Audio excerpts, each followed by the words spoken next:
आप कवि हृदय हैं, एंकर हैं, एक्टर हैं, तो अपनी कुछ कलाकारी का परिचय काव्यात्मक रूप से। दोस्तों, इत्र से कपड़ों को महकाना कोई बड़ी बात नहीं, मजा तो जब है कि मेरे किरदार से खुशबू आए। तो आप वो किरदार पैदा करो जिसकी महक से पूरा समाज महके। कि पानी में नहाने से सिर्फ लिबास बदलते हैं, लेकिन किवाड़ा साहब पसीने में नहाने से इतिहास बदलते हैं। क्या बात है, क्या बात है। नमस्कार साथियों, आज जेवीपी मीडिया ग्रुप की इंटरव्यू पॉडकास्ट की श्रृंखला में हमारे साथ मौजूद हैं डॉक्टर रामवीर सिंह चौधरी और साहित्यिक नाम साहिल। दौसा की सरजमी से लेकर देश और दुनिया में अपनी मजबूत वाणी के धनी, श्रेष्ठ उद्घोषक, शानदार एक्टर और एक राजकीय कर्मचारी अधिकारी के रूप में निष्ठावान दायित्व निर्वहन के लिए आपकी पहचान है। बहुत सारा स्वागत सर, अभिनंदन। अभी मैंने कुछ ही पहचान बताई है, बाकी तो आपको बतानी है। अच्छा। क्योंकि आप साहित्य मन के आदमी हो, रचनाकार हो, शिक्षक हो, तो इसलिए उसी साहित्य के साथ आपका अभिनंदन करता हूँ कि सितारों ने गगन से अरमान भेजा है, फूलों ने चमन से सलाम भेजा है। डॉक्टर रामवीर सिंह जी साहिल आज हमारे मंच पर पधारे, आपको तहे दिल से बधाई का पैगाम भेजा है। बहुत धन्यवाद, बहुत धन्यवाद, बहुत जी, धन्यवाद। तो डॉक्टर साहब, आपकी जीवन यात्रा को किस किस रोल में आप अपने आप को पाते हैं, आप आइडेंटिफाई करें और बताएं।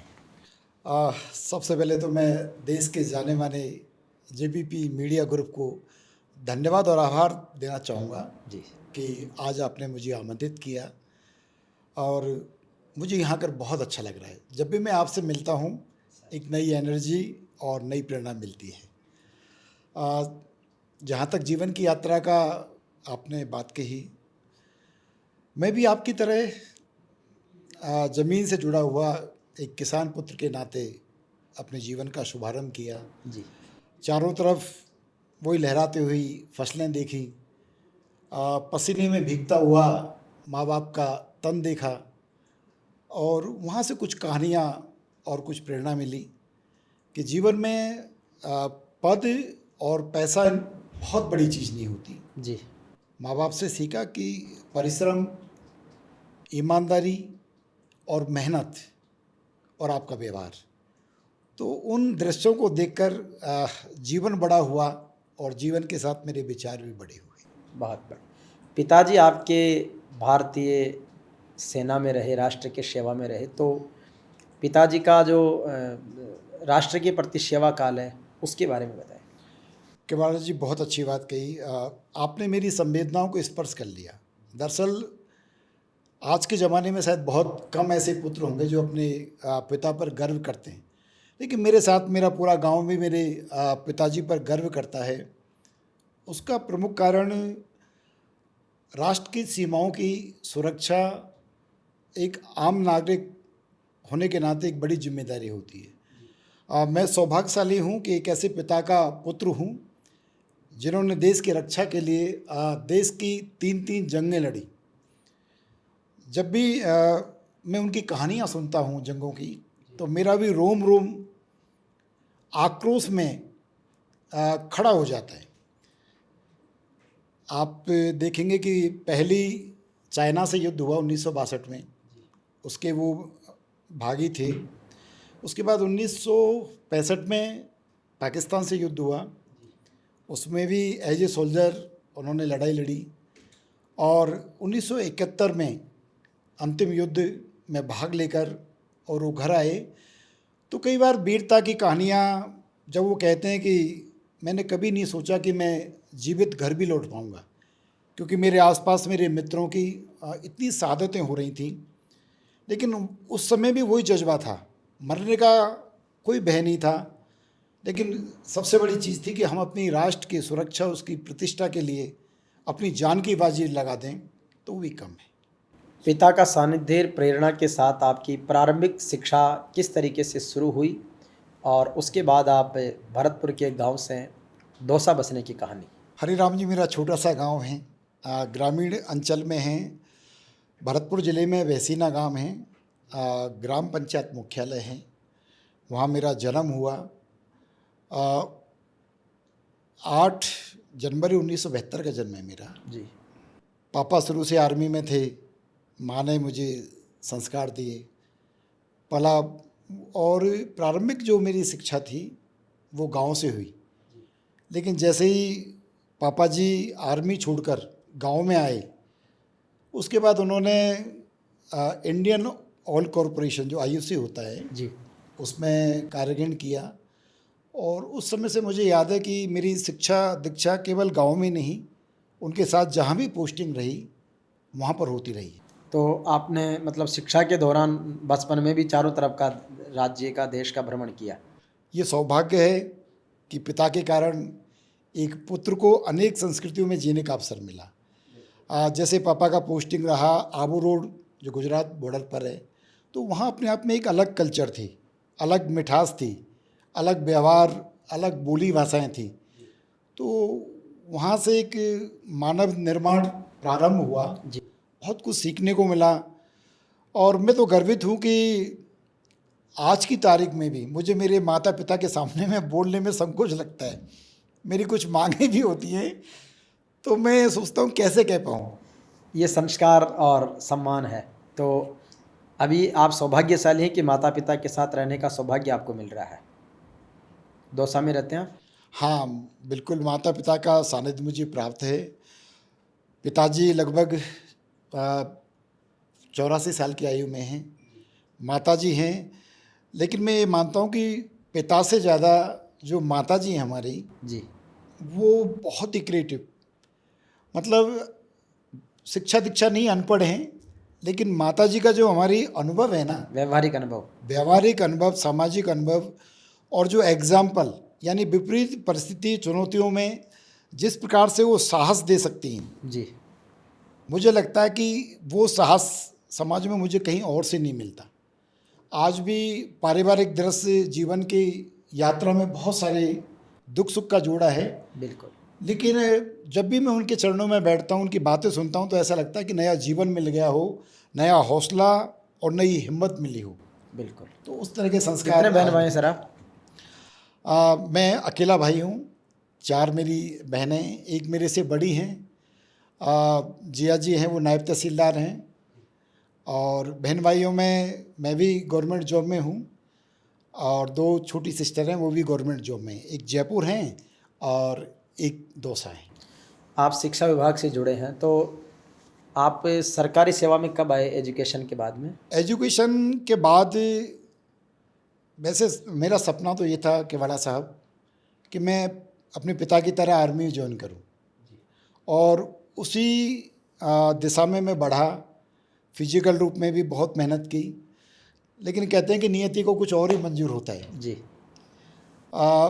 एजुकेशन में आने का मुख्य कारण मेरी खेल कूद के क्षेत्र में एक प्रतिभा थी। मैं कबड्डी, मेरा मेजर गेम रहा, मैं कबड्डी से नेशनल खेला हूँ। गुड। और उसके बाद चूँकि खेलों से प्रेम था, तो जब स्कूल में जो पीटीआई हुआ करते थे, उनका जो रुतबा था, खेलों के प्रति मोहब्बत थी, तो वहाँ मेरे दिल को छुआ कि यार ये जॉब भी अच्छा है। तो वहाँ से मुझे मोटिवेशन मिली, पीटीआई जी ने मुझे मोटिवेट किया कि ये क्षेत्र में आप जाइए। तो वहाँ मैंने डिप्लोमा किया। पहला पोस्टिंग मेरा हाड़ौती अंचल सांगोद तहसील में हुआ, एक शारीरिक शिक्षक के रूप में वहाँ मैंने कार्यगण किया। 22 मार्च 1995 को मेरा पोस्टिंग हुआ, और 5 साल हाड़ौती अंचल में मुझे सेवा का अवसर मिला। उसके बाद फिर आप इधर आ गए दौसा की तरफ? हाँ, 2000 में मेरा ट्रांसफ़र हुआ। दौसा लालसोट ब्लॉक में मैं कार्यगण किया। उसके बाद सिकराय तहसील, चूँकि सिकंदरा पापा जी का पोस्टिंग था, और शिक्षा दीक्षा का कार्य भी सिकंदरा, दौसा और जयपुर का रहा मेरा। जी। तो वहाँ पोस्टिंग हुई। उसके बाद फिर 2000 में मुख्यालय पर मकान बना लिया, घर बना लिया, छोटी सी झोंपड़ी बनाई माँ बाप की कृपा से, और फिर ट्रांसफ़र होकर मैं दौसा ब्लॉक में आ गया था। जी। अभी आपके पास में दौसा जिला प्रशासन ने आपकी योग्यता, प्रतिभा, क्षमता को देखते हुए स्वीप जैसा एक कार्यक्रम की जिला कोऑर्डिनेटर की जिम्मेदारी दी है। क्या क्या एक्टिविटीज़ उसमें होती है? सर, बहुत अच्छा प्रश्न पूछा आपने। एक्चुअली ये नया दायित्व, नई जिम्मेदारी को निभाकर मैं बहुत खुश हूँ, और ख़ास तौर पर जो मुझे सीखने को मिल रहा है, और सीखने की हमेशा एक ललक रहनी भी चाहिए, और मुझ में तो बहुत ज़्यादा है। छोटों से बहुत कुछ सीखने को मिलता है। हमारे कलेक्टर साहब देवेंद्र कुमार जी यादव, जी उनके संपर्क में आया, एक दो कार्यक्रम एज ए एंकर उन्होंने मुझे देखा, और डिस्ट्रिक्ट कोऑर्डिनेटर स्वीप के पद पर हमारे एक अन्य साथी कार्य कर रहे थे, उनका सेवानिवृत्ति हुआ तो ये पद रिक्त हुआ। अब ये चुनौती ये थी कि इसके योग्य कोई कर्मचारी हो जिसका चयन किया जाए, और मैं उनका आभार व्यक्त करना चाहता हूँ कलेक्टर साहब का, जिला प्रशासन दौसा का, जिन्होंने मुझ पर बिलीव किया। और मुझे खुशी है कि आज लगभग 2 साल पूरे होने को हैं। मुख्य रूप से बड़ा पद है, जिम्मेदारियां बड़ी नवीन हैं, और इसमें ख़ास तौर पर नवाचार के लिए ये क्षेत्र जाना जाता है। जैसा कि राजस्थान सरकार और जिला प्रशासन की ये मुहिम होती है कि हमारा जो लोकतंत्र है उसको हम किस प्रकार से मजबूत कर सकते हैं, तो उसी के लिए स्वीप का गठन हुआ भारत सरकार के द्वारा। जी और इसका मुख्य उद्देश्य है कि हम हमारी युवा पीढ़ी के अंदर किस प्रकार से लोकतंत्र के प्रति विश्वास पैदा कर सकें। लोकतंत्र का एक अहम हिस्सा है चुनाव, मतदान करना। तो वो हमारे यूथ में, हमारे मतदाताओं में ये जागरूकता हम पैदा कर पाएँ कि एक वोट भी से सरकार बन भी सकती है और गिर भी सकती है। तो हर मत अपने आप में एक इम्पोर्टेंट है, और हर मत का उपयोग होना चाहिए। ये संदेश मतदाता जागरूकता के माध्यम से, विभिन्न एक्टिविटियों के माध्यम से हम स्कूल्स और कॉलेज के जो यूथ हैं उनके साथ एक्टिविटी करते हैं, इस मुहिम को आगे ले जाते हैं। और प्रशासन का ये काम है। आज मुझे खुशी है कि मेरे कामों से, मेरी ईमानदारी से आज प्रशासन खुश है, और मुझे बहुत कुछ सीखने को मिल रहा है और एक अच्छा काम कर पा रहा हूँ। आपके इस स्वीप कार्यक्रम में नवाचारों के बाद में जो मतदाता जागरूकता बढ़ी है, लोकतंत्र में चुनाव में भागीदारी, वोटिंग परसेंट भी बढ़ा है, ऐसा महसूस किया? हाँ बिल्कुल। आप ये देखें, लगभग राजस्थान में जो मुख्य चुनाव निर्वाचन अधिकारी हैं आदरणीय महाजन साहब, जो कि जिला कलेक्टर दौसा भी रह चुके हैं, तो दौसा से उनका विशेष प्रेम है। स्वीप एक्टिविटी में मैंने उपचुनाव में पहली बार काम करने का मुझे मौका मिला। हालांकि स्वीप में बहुत ज़्यादा अनुभव मेरे पास नहीं था, लेकिन एक हौसला और विश्वास मेरे साथ ज़रूर था कि मैं इस काम को अपनी एक नई जिम्मेदारी के रूप में अच्छे से निभा पाऊँगा। तो पहला इलेक्शन था, लोगों के साथ एक टीम बनाई, प्रशासन के साथ जुड़ा, और मुझे खुशी है कि हमारी पूरी टीम ने ईमानदारी से काम किया, और इतना बेहतरीन काम किया कि मतदान प्रतिशत वो भी ग्रो हुआ, वो भी बढ़ा। और आज मुझे ये कहते हुए प्रसन्नता है कि राजस्थान में जितने भी डिस्ट्रिक्ट कोऑर्डिनेटर्स हैं बहुत अच्छा काम कर रहे हैं, लेकिन ख़ास तौर पर ईएलसी को लेकर और मतदाता जागरूकता को लेकर दौसा राजस्थान में टॉप 5 में आज स्टैंड कर रहा है। बहुत खुशी की बात है। डॉक्टर साहब, आपका एंकरिंग और एक्टिंग 2 हॉबीज़ आपकी बहुत कमाल की है, और उसमें आप बहुत सफलतम रहे हैं। तो एंकर के तौर पर और एक्टिंग के तौर पर कहाँ का काम करने का अवसर मिला बड़े मंच पर, जिस पर आपको प्राउड फीलिंग है? केवाड़ा साहब, निश्चित रूप से जो एंकर होता है, जैसे आप भी एंकर हैं, बहुत अच्छे एंकर हैं, स्टेट लेवल नहीं नेशनल लेवल पर आपने बहुत अमिट छाप छोड़ी है। लेकिन एंकर का मतलब मैं ये मानता हूँ कि एंकर केवल एक शब्दों का संग्रह नहीं होता। एंकर संवेदनाओं से जुड़ा रहता है। समय की पाबंदी उसकी एक मेन पहचान होती है कि किस प्रकार से आप कड़ियों को जोड़ते हुए एक निश्चित समय में एक शानदार कार्यक्रम को संपादित करें। तो एंकर के रूप में मैं गर्वित हूँ कि दौसा ज़िले में जितने भी प्रशासनिक कार्यक्रम होते हैं, चाहे वो सीएम साहब का हो, राज्यपाल महोदय के हो, अन्य सांस्कृतिक कार्यक्रम हों, उनमें बहुत बड़ी भूमिका रहती है और हमेशा मुझे आमंत्रित किया जाता है। अभी पिछले दिनों माननीय मुख्यमंत्री महोदय हमारे लालसूट में कार्यक्रम में आए हुए थे जी। तो कलेक्टर साहब ने कहा, रामवीर जी आपको ये कार्यक्रम देखना है और आपको जो भी संसाधन की आवश्यकता है वो बता दें। तो ऐसे बड़े कार्यक्रमों में जब आप एंकरिंग करते हो जी। तो एक विश्वास पैदा होता है, आत्मविश्वास बढ़ता है, एक पहचान स्थापित होती है और स्वयं में भी अच्छा लगता है कि कुछ नया सीखने को मिले। इसी तरीके से अभिनय में आपने कई सारी फिल्मों में भी काम किया है, वो कैसा अनुभव है? कौन कौन सी फिल्में हैं एक्टिंग के तौर पर? हाँ, केवाड़ा साहब, मैंने कभी नहीं सोचा था कि बड़े पर्दों पे मैं जा सकता हूँ। हाँ, छोटे छोटे सपने थे, लेकिन पंख लगाने वाला शायद मैं नहीं था, कदापि मैं नहीं था। वो उस ऊपर वाले की मेहरबानी रही कि मेरे सपनों को ताकत दी, दिशा दी। और मुझे याद है कि 2009-10 की बात है, एक फिल्म यूनिट दौसा में शूट करने के लिए आई हुई थी। जी। तो जिस स्थान पे वो रुकी थी, वो मेरे मित्र हैं मनोहर लाल जी गुप्ता, उनकी होटल में रुकी हुई थी। तो मैं जैसे गया तो वहाँ भीड़ भाड़ देखी, पूरा तामझाम देखा। तो मैं कह रही ये आज क्या हो रहा है कि साहब यहाँ एक दंगल मूवी की शूटिंग चल रही है, राजस्थानी मूवी, जो राजस्थानी कल्चर, यहाँ के रंग, यहाँ की विरासत को आगे बढ़ाने वाली है। तो मेरा इंट्रोडक्शन हुआ वहाँ। हमारे उस मूवी के मुख्य किरदार में सागर साहब थे, जो बड़े एक्टर हैं, रमेश जी गुड़ावत साहब भी थे। तो परिचय हुआ तो अच्छा लगा। तो मैंने यकायक बातों बातों में कहा, यार क्या मैं भी रोल कर सकता हूँ? किरदार कर सकता हूँ? कहाँ, बिल्कुल, आपको तो करना ही पड़ेगा। तो मैं मजाक समझ रहा था और उन्होंने डायरेक्टर साहब से बात की और मेरे लिए हैंड टू हैंड वहाँ एक रोल क्रिएट किया उसमें। तो एक गुरु का रोल दिया, हालांकि रोल छोटा था, 2-4 मिनट का रोल था। तो वहाँ से इस दुनिया में, नई दुनिया में, रंगों की दुनिया में जाने का मुझे अवसर मिला। वो क्षण, वो वक्त मेरे लिए एक तरह से प्रवेश द्वार था। उसके बाद और भी अवसर मिले फिल्मों में काम करने की? हाँ, निरंतर मुझे अवसर मिले। मेरी निष्ठा, मेरे कौन कौन सी फिल्में हैं? उसके पहली दंगल मूवी हुई मेरी जी। उसके बाद मैंने पगड़ी मूवी की, जिसमें एक लंबा किरदार मैंने निभाया, सरपंच का रोल था। शुरू से एंड तक काम किया।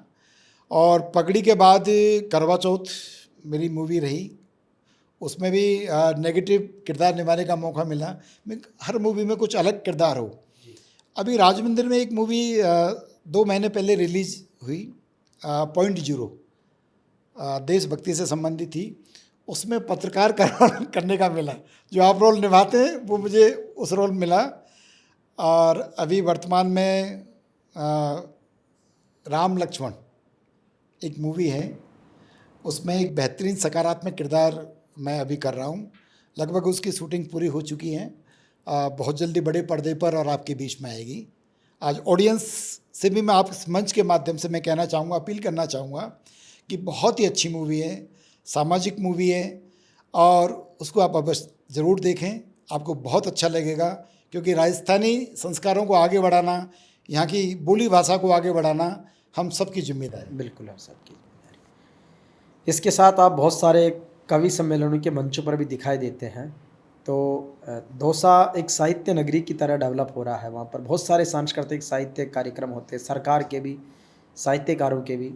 तो दौसा को आप किस रूप में परिभाषित करेंगे? केवाड़ा साहब, साहित्य अपने आप में समाज, राष्ट्र प्रेम, सत्य, समर्पण, अनुशासन, इन सब की आत्मा है। साहित्य केवल शब्दों की किताब नहीं होती, मैं ऐसा नहीं मानता। मेरी मान्यता ये है कि साहित्य समाज की आत्मा होती है। जी। आप ये देखें कि साहित्य के माध्यम से हम, हमारी आने वाली युवा पीढ़ी है, उसमें परिवर्तन ला सकते हैं। तलवारें केवल शासन बदल सकती हैं, लेकिन मैं मानता हूँ कि जो विचार हैं वो आने वाली पीढ़ियों को बदल सकते हैं, हमारे राष्ट्र को नई दिशा दे सकते हैं। तो दौसा में इस समय साहित्य के क्षेत्र में बहुत अच्छा काम हो रहा है। मैं नाम लेना चाहूँगा, श्री राजेंद्र आज़ाद एक बहुत अच्छे व्यंग्यकार हैं। हर 2-3 महीने में उनकी पुस्तकें प्रकाशित हो रही हैं। इसी प्रकार से मेरे से जूनियर हैं, मेरे प्रिय अनुज, मैं उनको बहुत स्नेह करता हूँ, अंजीब अंजुम। आप देखो कि उनकी आयु मुश्किल से 40 के आसपास रही होगी और आज की तारीख में जितनी आयु है उसके 4 गुना उनकी पुस्तकें आ गई। यानी पुस्तकों का दोहरा शतक हो गया, लगभग उनकी 250 पुस्तकें हैं। बहुत बड़ी बात है। और आयु में छोटे हैं लेकिन लेखनी बहुत बड़ी है। लेखनी से जो एक संवेदनाओं का समंदर उगलते हैं ना, वो आप देखेंगे उनको राजस्थान में साहित्य अकादमी द्वारा युवा पुरस्कार भी मिला है। तो जब भी मैं उनके साथ बैठता हूँ, चर्चाएं होती हैं साहित्य पर, तो मुझे वो हमेशा लगे रहते हैं, यानी भाई साहब आप ये लिखो, इस पे लिखो, इस पे लिखो। तो हम मिलजुल के बहुत अच्छा काम कर रहे हैं। कई साहित्यिक संस्थाएं हैं। आपके दौसा में संत सुंदरदास जी महाराज बहुत बड़े हिंदी साहित्य के कवि हुए, उनका पेनोरमा भी है। मैं मानता हूँ कि संतों के संत महान संत सुंदरदास जी की जन्मभूमि है। ये इस बात का प्रतीक है कि दौसा की धरातल में, वहाँ की मिट्टी में कविताओं के बीज बोए जाते हैं। आप ये देखो, दादूपंथी उनकी जन्मभूमि। सुंदरदास जी एक बहुत बड़ा नाम है। उनको सीमा और सरहदों में नहीं बांधा जा सकता, ना जातियों के बंधन में वो बन सकते हैं। आज हर समाज उनको बहुत ही रेस्पेक्ट या सम्मान की दृष्टि से देखता है। सुंदर ग्रंथ उनका एक बहुत बड़ा प्रसिद्ध ग्रंथ हुआ है। लगभग उन्होंने 52 ग्रंथों की रचना की थी जी। तो सुंदरदास जी की वजह से भी दौसा में ये माहौल है। और दौसा के धरातल पर, साहित्यिक मंच पर देश के जितने भी बड़े साहित्यकार हुए हैं, उन सभी ने दौसा की मिट्टी को स्पर्श किया है, सुंदरदास जी के विचारों को छुआ है। तो आज अच्छा काम हो रहा है, मुझे खुशी है कहते हुए। अच्छा, आप नई पीढ़ी के युवाओं को, लेखकों को, शिक्षा जगत से जुड़े हुए लोगों को या इस फील्ड में आने वाले लोगों के लिए क्या मैसेज देना चाहेंगे? मैं तो सीधा सीधा यही कहना चाहूँगा यूथ को विशेष तौर पर, कि सफलता कोई शॉर्टकट नहीं होती। मित्रों, अगर सफल होना है तो सबसे पहले अपने आप से बात करें। आप हाँ, सुझाव किसी से ले सकते हैं, लेकिन अपने सपनों का पीछा मत छोड़ना कभी भी। आपके जो सपने हैं उनका पीछा करो, उनको जियो और अपने आप के प्रति ईमानदार बनो, निष्ठावान बनो। और मैं कहता हूँ कि आप सीखने की कोशिश करो।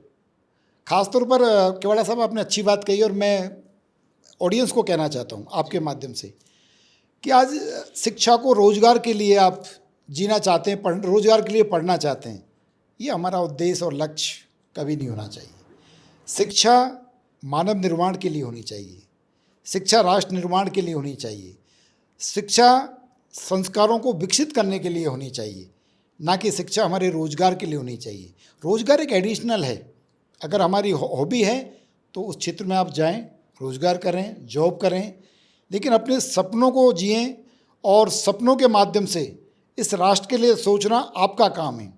परिवार के लिए ना सोचें, राष्ट्र के लिए सोचेंगे तो राष्ट्र में आपका राज्य भी आएगा, आपका परिवार भी आएगा, आपका गांव भी आएगा, व्यापक हो जाएगा। तो व्यापक और समग्र दृष्टि से अपने देश के लिए सोचें। और युवा पीढ़ी के लिए, जैसे आज आप मुझसे बात कर रहे हैं कि मैं युवा पीढ़ी को क्या दे सकता हूँ, मैं ये कहूँगा कि अगर मेरा एक भी ऐसा वर्क या एक भी ऐसा विचार जिससे आने वाली पीढ़ी की या एक भी व्यक्ति की अगर ज़िंदगी बदलती हो, तो वो मेरी बड़ी उपलब्धि है। आज मुझे देश के 10-12 राज्यों से सम्मान मिला है साहित्य के क्षेत्र में, या मैं किसी अच्छे पद पर काम करना हूँ, तो पद और सम्मान से बड़ा कि मैं देश के लिए क्या दे सकता हूँ। बिल्कुल।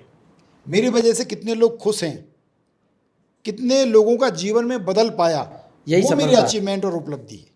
आप कवि हृदय हैं, एंकर हैं, एक्टर हैं, तो अपनी कुछ कलाकारी का परिचय, अपने एंकरिंग के कुछ जो अंदाज है वो एक काव्यात्मक रूप से प्रस्तुत कीजिए थोड़ा सा। नहीं, ऐसा कुछ नहीं है। जब भी एंकर एक्चुअली क्या, कलाकार एंकर वो अंदर बैठा हुआ होता है, फिर भी उसको थोड़ा सी बाहर निकालो।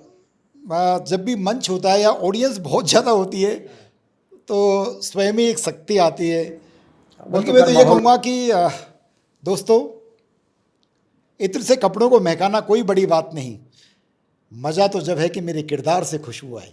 तो आप वो किरदार पैदा करो जिसकी महक से पूरा समाज महके।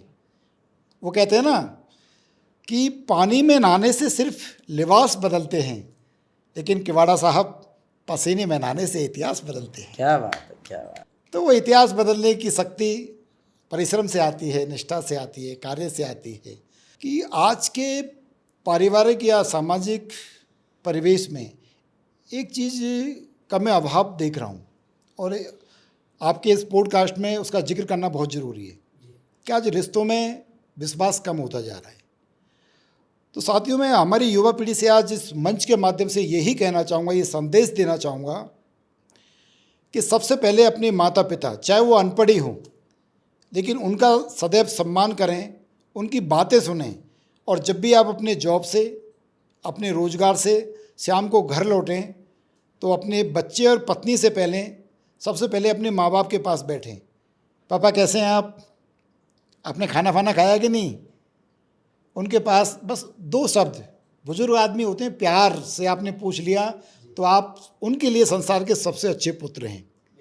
तो उनकी इज्जत करें, उनके अनुभवों का आप जीवन में लाभ उठाएं, उससे आप बहुत आगे जाने वाले हैं। बिल्कुल, इसीलिए कहा भी गया है कि माता पिता और बड़ा बढेरा देव घरा का जान, आशीष पाया सु मौज मिले आ 3 आखर रह पाण। तो आपने बहुत समय दिया और बहुत अच्छी बातें की। अभी बहुत सारे मुद्दों पर समसामयिक रूप से समय समय पर आपसे बात करते रहेंगे। आज के लिए बहुत सारा धन्यवाद, अभिनंदन, स्वागत। केवड़ा साहब, मुझे आपने आमंत्रित किया, इसके लिए मैं कवि जगत की तरफ से, एंकर की तरफ से, फिल्म अभिनेता की तरफ से और दौसा वासियों की तरफ से हृदय से बहुत बहुत आभार। Thank you sir. बहुत बहुत धन्यवाद आप।